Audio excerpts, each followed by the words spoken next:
उठा उठा उठा चल जल्दी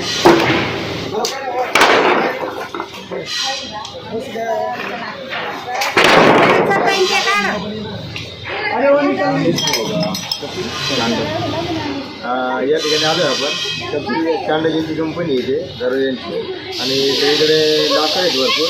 थोड्या पुढे आपलं तुम्ही कॉल केला होता की इथे प्लाय बंद आहे. प्लायच्या खाली एक साप आहे. हे झाल्यानंतर आपण प्लाय बांधून घेतला आणि बघत असताना कळलं की छोटासा एक ड्रम आहे आणि त्या ड्रममध्ये तो साप गेलेला आहे. त्याला आपण सुरक्षित घेऊ हव्यात आणि त्या निसर्गामध्ये सोडून देऊ.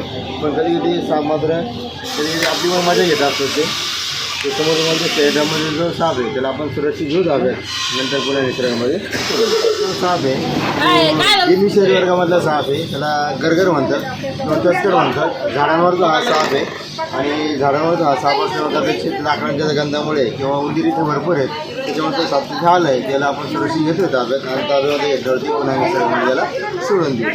परंतु जसं व्हिडिओमध्ये बघताय असं व्हिडिओ पण मात्र कोणी साप वगैरेचा प्रयत्न करायचा किंवा सापांची माहिती नसेल तर त्याला हात लावण्याचा प्रयत्न मात्र करायचा नाही.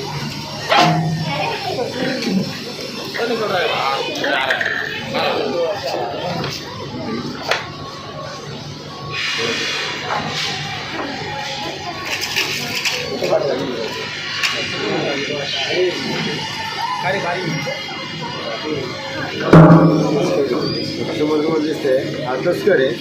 दिल्ली जातीमधला हा साप आहे आणि याचं वैशिष्ट्य असं आहे की त्याला पहिले जागा होतो नंतर ड्रममध्ये घेतला आहे.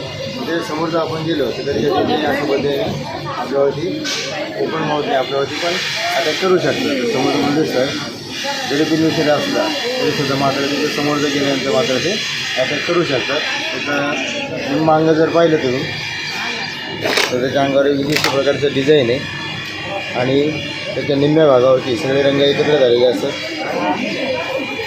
ते याला आपण सुरक्षित घेतो ताब्यात आणि ताब्यामध्ये घेतल्यावरती पुन्हा निसर्गामध्ये सोडून देऊ. त्याला आपण सुरक्षित घेतो आहे ताब्यामध्ये आणि ताब्यात घेतल्यावर निसर्गामध्ये पुन्हा सोडून देऊ. परंतु सोडताना पण याला त्याचं जे नैसर्गिक आदिवासी आहे अशा आदिवासातच त्याला सोडावं लागेल. कारण हा पुन्हा नमूद करतो की हा झाडांवरचा साप आहे. याला आपण घेतो आहे ताब्यात नंतर कपिल चांडक यांच्या स्वामिलीमध्ये जो आपल्याला तस्कर सापडला होता या तस्करला आपण त्याच्या नैसर्गिक आदिवासामध्ये या ठिकाणी सोडून